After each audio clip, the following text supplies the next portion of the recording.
You ever sit at a family table and realize every smile around you is a lie? That's what happened to me. One moment, I was cutting into a slice of turkey, steam rising, gravy dripping, and the next, my own daughter-in-law leaned across the table, flashing her perfect teeth, and said, "Maybe you should just hand us your house before you kick the bucket." Everyone laughed. Everyone except me. My son, my only son, sat there with his head down, tapping his fork, pretending not to hear.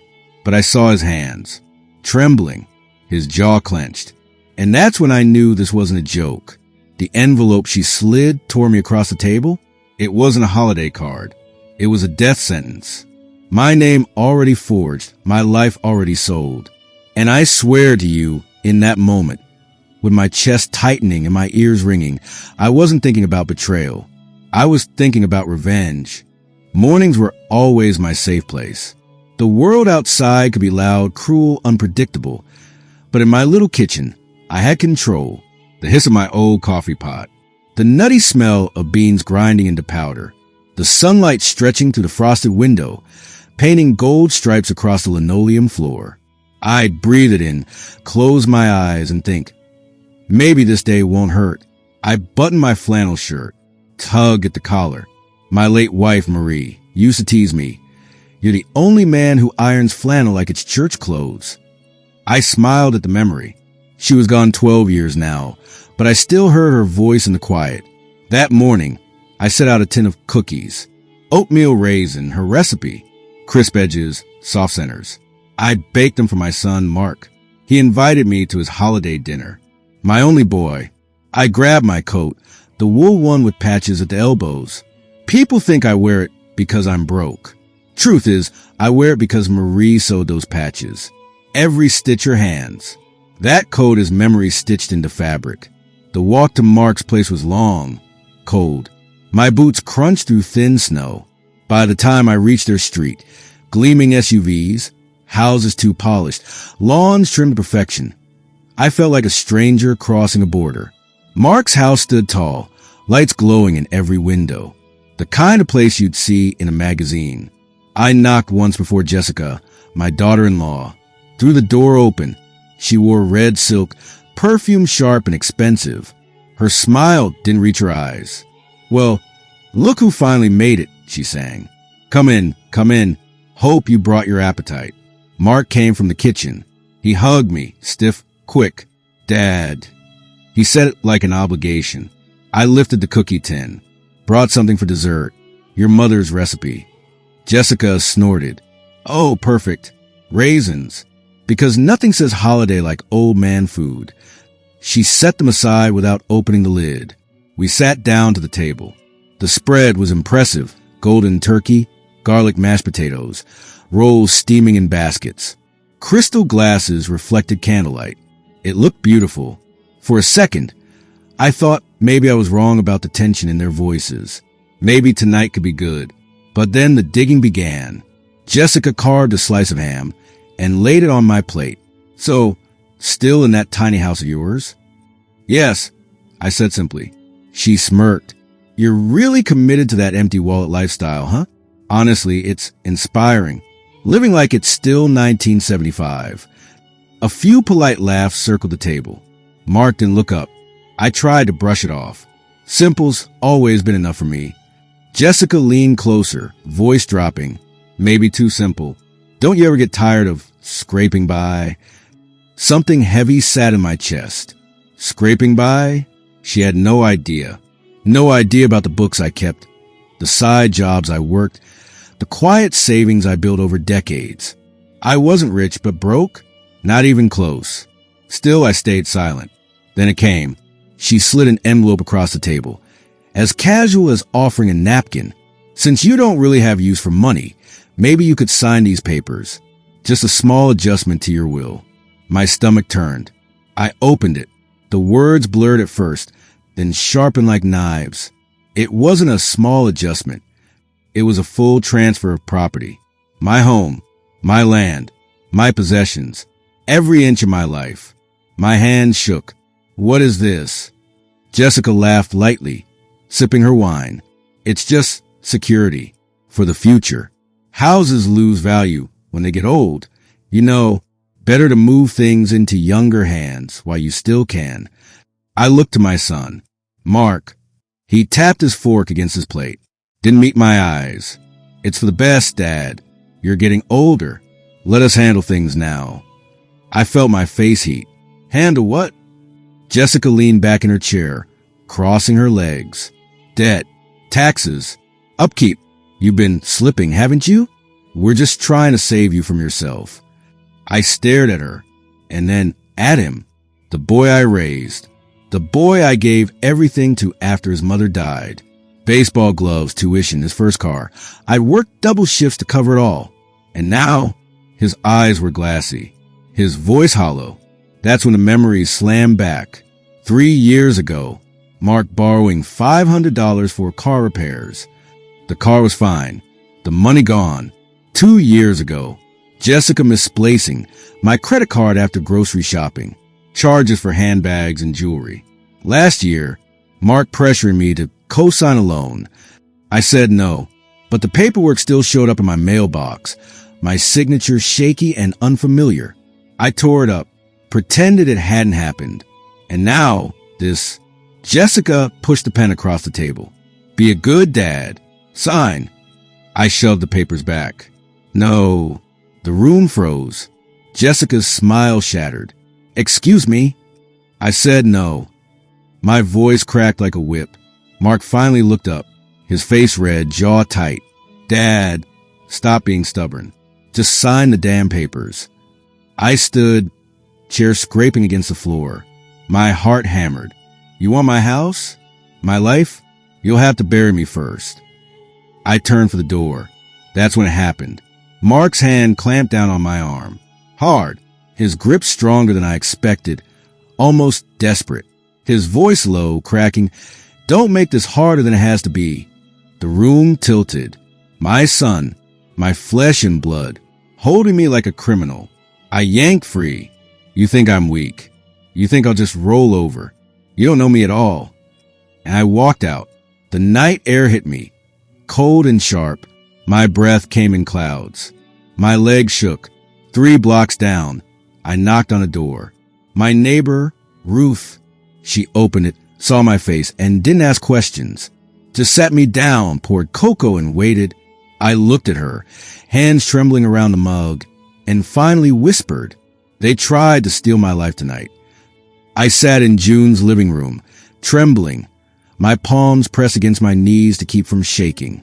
Her clock ticked on the wall, steady and merciless. Each second reminded me how my own blood had betrayed me. They mocked you? She asked softly, her voice careful, as though she were afraid of breaking me further. Mocked me? They butchered me, June. I muttered, my throat raw. They waved papers in front of my face. Signatures that looked like mine, but weren't. Deeds, wills, as if I were already dead. My daughter-in-law smirked while my son, my boy, told me maybe it was time to hand things over. Like I was nothing but a stubborn old fool taking up space. I dug my nails into my palms. I could still hear her, that condescending laugh, calling my wallet empty. She had no idea what I'd kept hidden all these years. No idea that behind the grease-stained overalls and the creaky bones, I wasn't some washed-up widower scraping by. You know what's funny, June? I leaned back, eyes fixed on the ceiling. They've spent years thinking I had nothing, begging for gas money, borrowing for emergencies, guilt-tripping me about how hard life is for them. And I let it slide. I let them think I was broke, weak, dependent, because it was easier that way. I didn't want to rub my real life in their faces. Didn't want them to see the other side of me. June tilted her head. Other side. I looked her dead in the eye, a bitter laugh rumbling out of me. June, you think I spent my whole life just fixing cars and counting pennies? That's what everyone thought. But after Linda died, when the nights got long and the silence nearly killed me, I started building, writing, investing in things nobody around here cared about. Little by little, I turned grief into something else. Quiet money, quiet success. And I hid it. She leaned closer, whispering, You're telling me you're not broke? I smirked. Far from it. I just let my own son believe the lie, because I thought if he never saw it, he'd never try to take it. Turns out greed doesn't need proof. It just needs opportunity. Her face paled. Then those papers, forged. I snapped, every last one. And if they went that far, there's more. I bet my house isn't the only thing they're eyeing. Silence settled over the room, the kind that makes your ears ring. Then June stood, marched to her cabinet, and pulled out a folder. She slapped it down in front of me. You're not fighting this alone. The next day, the sun crawled through her lace curtains, cutting across the dust like tiny spotlights. I hadn't slept. Instead, I'd stared at those forged papers all night, memorizing every crooked line of the fake signature. It was insulting. They hadn't even tried to make it perfect, because in their minds, I'd never be sharp enough to notice. But I wasn't just some tired old man. By noon, June and I were knee-deep in records. I pulled out my bank statements, the ones tied to accounts no one knew about but me, then the safety deposit box keys, the titles I'd carefully hidden away, every piece of real proof I had, the receipts of a life they had no clue about. As I laid it out on her kitchen table, June whistled. Bill, you could have been living like a king. Kings get their heads chopped off, I muttered. Better to live quiet. Better to let them underestimate me. But now I need the world to see the truth. Every neighbor, every friend who thought I was just some broke old widower, and more importantly, the law. June nodded. Then we start with evidence. We track their lies, stack it against your truth, build a wall so high they can't climb over it. I grabbed a notebook, my handwriting jagged but steady. First step, find out how far this goes. Did they just forge my will, or have they already stolen more? That evening we made calls. Whispered ones, careful ones. Mr. Harris at the bank remembered my son coming in, asking strange questions about accounts. A neighbor down the street swore she'd overheard my daughter-in-law boasting about the old man finally handing over the house. Every detail was a nail in their coffin. And then the big one. June picked up the phone, called a friend of hers who worked down at the courthouse. Papers had been filed. Real official ones. Transferring my property to my son's name, pending approval. I froze. My chest tightened like a vice. They weren't just bluffing. I whispered, they're already moving. June grabbed my hand firm. Then so do we. The next morning, we marched into a lawyer's office. A tall, sharp-eyed woman named Reyes. She looked me up and down, saw the worn jacket, the tired face, and I could tell she thought I was just another old man about to lose everything. Then I opened my folder. Her eyes widened. Mr. Carter, where did you get all this? 40 years of living smarter than people think. I said flatly, I want my son exposed. I want his wife exposed. And I want them to pay for trying to bury me alive. She leaned back, tapping her pen. Well, you came to the right place. Forgery, fraud, attempted theft. This isn't just messy family business. This is criminal. But you need to be ready. Once we start this, it won't be quiet anymore. They'll fight. They'll smear your name. I smiled, a dark kind of smile. Let them try. They spent years treating me like I was invisible. It's about time they see me clearly. That night, I sat in June's kitchen again, the folder between us, my heart pounding but steady. I looked straight into the imaginary lens, the way I would have if I were telling this story to the world, and I said, before I go any further, let me ask you this. What's your worst betrayal story? Comment it below, because trust me, nothing prepares you for when it comes from your own blood. I paused, leaning back in my chair, and this was only the beginning. The next few days blurred into one long march of paperwork, whispered phone calls, and cold fury. My lawyer, Reyes, worked like a surgeon, cutting deep into every false document, every crooked signature, every dirty trail my son and his wife had left. But while she dug into the law, I worked the streets. See, in a neighborhood like mine, people notice things. They just don't always talk, unless you give them a reason. I walked block by block, knocking on doors, sipping bitter coffee at diners where gossip lingered longer than steam off the cups. And the stories came pouring in. Mrs. Bennett swore she'd seen my daughter-in-law slip into the courthouse 3 weeks earlier, carrying a folder she guarded like gold. Old Ronnie from down the road, who never cared about anyone's business, leaned across his fence and said, "Bill, I don't want to stick my nose in, but your boy was bragging at the bar last month. Said the house was basically his. Said you were too old to stop him. Too old." Those words tasted like rust in my mouth. Every rumor, every whisper became a brick. And brick by brick, I was building a wall of truth so solid that not even blood ties could break it. One night, I sat at June's dining table with everything spread out before me. Real bank statements, false transfers, forged deeds. Two worlds clashing on the same wood grain. June poured me tea, her hands steady. "Bill, this is bigger than family betrayal. This is a crime scene. You realize that, right?" I nodded slowly. "I realize. And I'm done covering for him. I covered for years. The little things, gas money, missing tools from my shed, checks that never got repaid. I told myself he was just struggling, that maybe I hadn't been the best father after Linda died. Guilt kept me quiet. Guilt kept me blind. But not anymore. The steam curled up between us, twisting like the lies I let fester for too long. I used to think forgiveness made me strong. I said, but all it did was make me a target. Reyes called the next morning. "Mr. Carter," she said, her tone sharp but excited. "We've got them. Your son's wife filed transfer documents using a notary who's already under investigation for fraud. And guess what?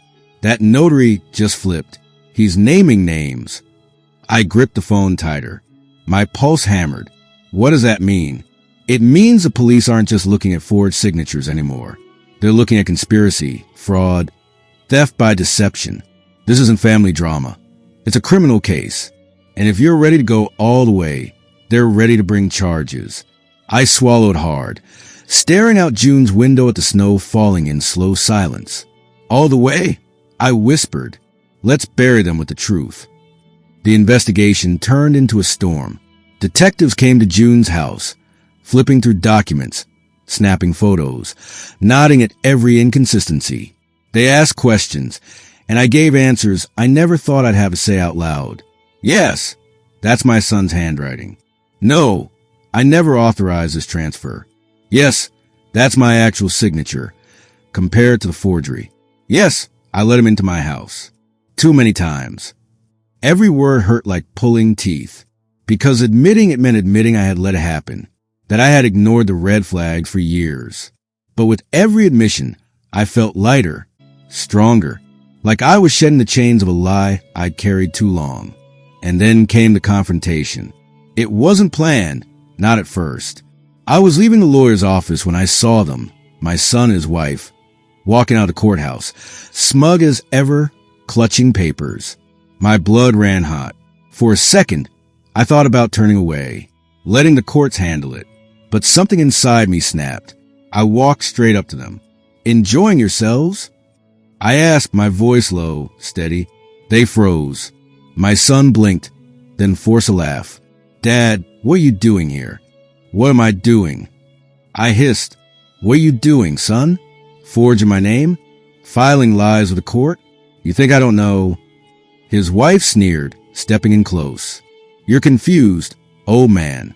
Maybe you shouldn't be wandering around alone. People might think you're losing it." I leaned in so close she could see the fire in my eyes.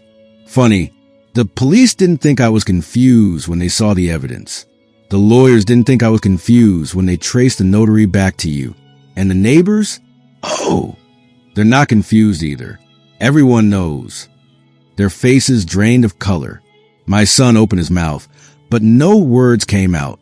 He looked like the boy I once knew, caught red-handed sneaking a cookie from a jar. But this was no cookie. This was my life, my home, my legacy. "You wanted me buried," I said quietly. "But you forgot. I built more than you'll ever know. And now I'm the one burying you." I turned, walked away, leaving them standing on the courthouse steps like statues cracked in half. That night, back in June's warm little kitchen. I sat with a cup of coffee, staring into the steam. I thought revenge would feel dirty. I admitted, but this feels like justice. Finally, June smiled sadly. Sometimes the strongest thing a man can do is stop protecting the people who hurt him. I never realized how heavy paper could feel until I had a whole life spread out in front of me. June's dining room had turned into a battlefield of ink and signatures. Some mine, some ugly imitations that mocked me just by existing.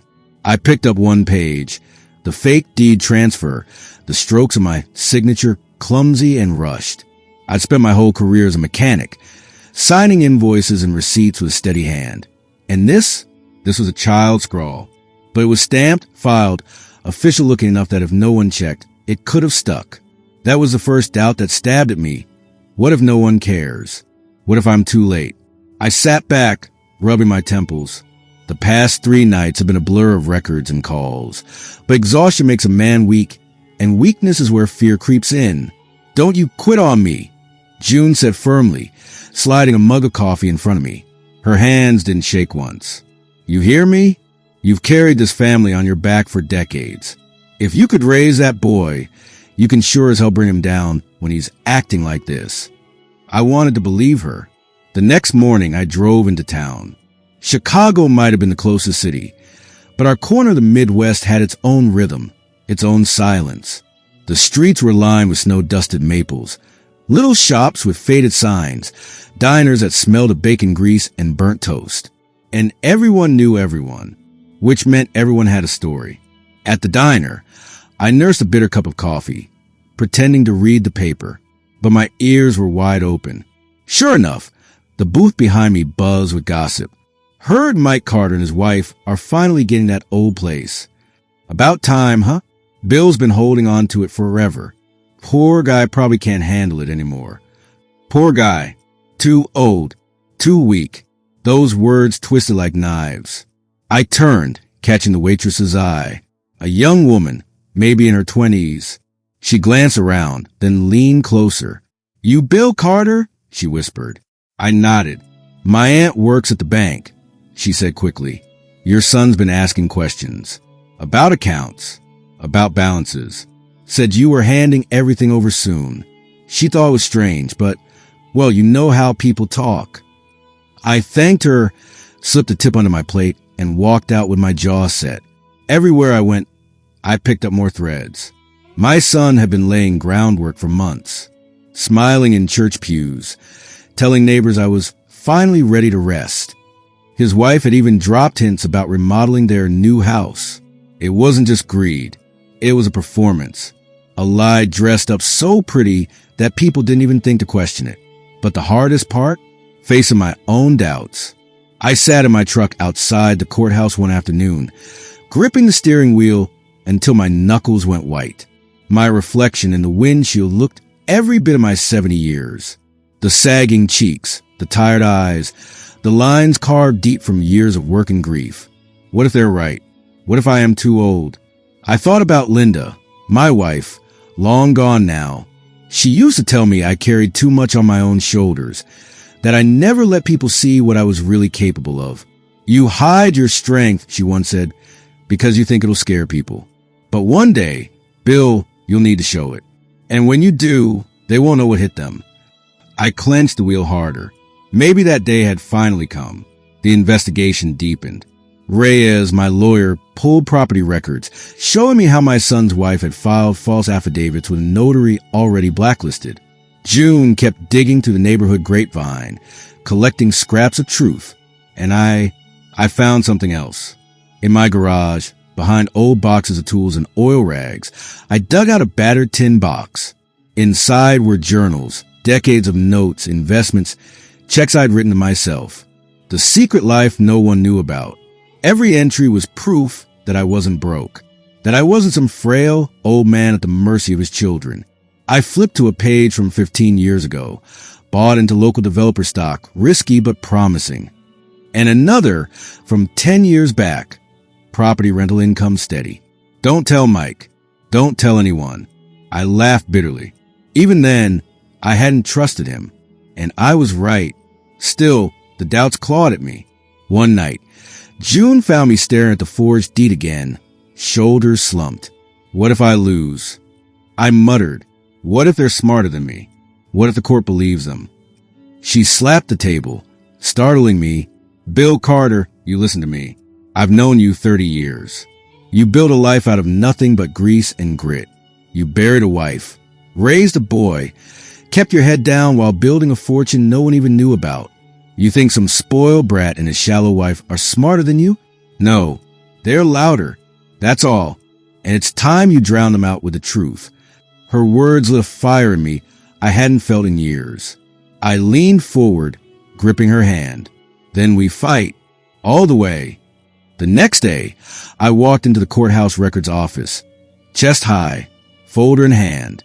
The clerk looked up, bored. Can I help you? Yes, I said firmly. You can help me take my life back. The courthouse records clerk blinked at me when I laid the forged deed on the counter. The fluorescent lights buzzed overhead, flickering like they weren't sure they wanted to stay on. Sir, this looks official, he said, flipping the page. It looks fake, I corrected sharply. And I want it verified. Right here. Right now. He hesitated, then pulled up the database, typing with slow fingers. My heart pounded in my chest like a war drum. Finally, he leaned back in his chair, eyes wide. Well, I'll be damned, he muttered. Filed 3 weeks ago. Under your son's name. Pending approval. Heat surged up my neck. My jaw clenched so tight I thought my teeth might crack. Print me a copy, I said, and give me every name attached to it. By the time I got back to June's house, Reyes was already waiting, her sleek black briefcase perched on the table like a weapon. I tossed the fresh printed records onto the wood. It's official now. They didn't just forge it, they filed it. Reyes adjusted her glasses, scanning the pages. Then she smiled, slow and sharp. Good. This is exactly what we needed. Fraud in progress is much easier proved than fraud in theory. She snapped the case shut. I'll be filing a motion in the morning. But first, we're calling the police. If they're bold enough to file this, who knows what else they've tampered with? June leaned forward. You really think the cops will take it seriously? Reyes looked her square in the eye. With forged signatures, a crooked notary, and a pending transfer? Oh! They'll take it seriously. This isn't family squabble anymore. It's criminal conspiracy. That night, I couldn't sleep. I sat in June's dark living room, staring out the window at the snow falling steady over Quiet Street. The weight of it hit me. My own son, the little boy I once carried on my shoulders at baseball games, who used to fall asleep in the back seat of my truck after long road trips. The boy I fed, clothed, protected. Now a man who wanted me erased. Doubt gnawed again. Maybe I should have been tougher on him. Maybe I gave too much. Maybe. But then I remembered that dinner table, his smug face, his wife's cruel laughter. No, this wasn't about me failing as a father. This was about them failing as human beings. The next morning, Reyes drove us to the precinct. The detective who met us was a broad man with tired eyes, the kind of look you get from years of seeing people at their worst. He introduced himself as Detective Malone. So, he said, flipping open a notebook, tell me why I'm supposed to believe your own son is trying to rob you blind. I didn't flinch. I laid the forged papers in front of him, then the real ones, then the bank statements, the journals, the notarized investments I'd hid away for decades. One by one, I built the Tower of Truth until his desk was buried. Malone leaned back, whistling low. Well, damn, this isn't some cranky family feud. This is airtight. You got motive, paper trail, witnesses, and the notary connection? That's gold. He tapped his pen against the folder. We'll start surveillance. Track their moves. And when the time's right, we'll nail them. Weeks passed like years. Every day, June and I sat in her kitchen, waiting for calls. Reyes updated us constantly. Subpoenas filed, bank accounts traced, fraudulent transfers flagged. Malone called me twice, his gravelly voice steady. We got to making phone calls to the notary. Recorded. They're talking about your house like it's already theirs. Talking about selling it, flipping it for cash. They even mentioned finding a retirement home to stick you in once the paperwork cleared. I gripped the phone so hard my hand shook. Did they plan to throw me out? More than that, Malone said grimly. They plan to erase you. But don't worry. We're watching. They won't get away with this. The waiting nearly killed me. One night, I sat alone with my old journal spread across June's table. Each entry was proof of the man I really was. Each line reminded me that I wasn't some helpless relic. Still, the doubt clawed. What if they wiggle out? What if the system lets them walk? I thought about confronting them myself, ending it with words instead of waiting for courts and lawyers. But then, almost like Linda's voice whispering in my ear, I heard, "Patience, Bill. Let the truth do the work. Let them destroy themselves." I closed the journal and exhaled. Then came the call. Rhea's voice crackled through the line, calm but urgent. "Bill, it's happening. The DA has agreed to press charges. Forgery, fraud, conspiracy. Your son and his wife will be arrested within the week." I froze. My heart kicked. This is real? "As real as it gets," she said. "But be ready. Once the cuffs go on, they're going to lash out. They'll try to smear you, call you senile, say you're crazy. Are you ready for that?" I let out a low laugh. They already call me crazy. At dinner, in front of everyone. Let them try again. This time, the law's on my side. 2 nights later, I got another call. This time from Malone. "Bill, thought you want to know. We're picking them up tomorrow morning. Quiet, but public enough the neighborhood will notice. You still want them taken in, no mercy?" I looked around June's kitchen. The walls, the curtains, the ticking clock. It all felt like mine, yet not mine, borrowed until my own home was safe again. "No mercy," I said. "They wanted me buried. Let the world see them dig their own graves." I didn't sleep. At dawn, I walked the icy sidewalk outside June's house, breath fog in the air, hands stuffed in my pockets. When the police cruisers rolled up to my son's place across town, I wasn't there, but June was watching the news. By breakfast, it was everywhere. Local TV anchors talking about forgery scandal, family betrayal, elder financial abuse.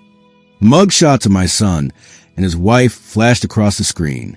And for the first time in years, I smiled, but the story wasn't over. Not by a long shot, because the phone rang again. Rhea's voice was tight. "Bill, there's something you need to know. Your son isn't just fighting the charges. He's claiming you're mentally unfit, that you've been unstable for years. He's filing a counter-motion. He wants the court to declare you incompetent to manage your own affairs." My stomach dropped. He's trying to take everything again? "Yes," she said. "This isn't over. It's just begun." The line went dead, and I sat there in June's kitchen, fists clenched, heart pounding. My own son wasn't just trying to steal my house. He was trying to steal me. The courthouse was colder than I expected. Marble floors, echoes of footsteps, that faint smell of old paper and burnt coffee drifting from some back office. I sat on the hard wooden bench, hands folded tight, while whispers rolled through the hallway. "They arrested his own son," one woman murmured. "Forgery, fraud, can you believe it?" Another whispered back. Everywhere I turned, eyes flicked toward me. Some were pitying, some judgmental, but most of them were curious, hungry for gossip. That's how it spreads in small towns, like fire through dry brush. By the time court was in session, half the neighborhood already knew. By nightfall, the other half did too. When they led my son and his wife into the courtroom in cuffs, I couldn't breathe. He looked smaller somehow. Not the puffed-up man from that dinner table. Not the bully with laughter dripping from his lips. No, this was a cornered animal, all wide eyes and twitching jaw. His wife, though, she still had the smirk, like she thought this was all some bad sitcom that would wrap up neatly with a bow. But the judge wasn't laughing. The clerk wasn't laughing. And when the DA laid out the forged documents, the bank transfers, the tape calls, that smirk slid right off her face. It wasn't quick. Court battles never are. Days bled into weeks. Paper stacked higher than mountains. Testimonies, objections, continuances. But every time I walked in, I walked taller, because I knew something they didn't. See, my son thought he'd found my wallet empty. He thought my years of generosity had drained me dry. He thought I was too old, too weak, too tired to fight back. What he never realized was that I was never broke. Every missing dollar, every empty account, that was deliberate. Decades of smart moves hidden in places he never thought to look. Offshore trusts, quiet investments, and the biggest card up my sleeve, the house he wanted so badly, wasn't even in my name anymore.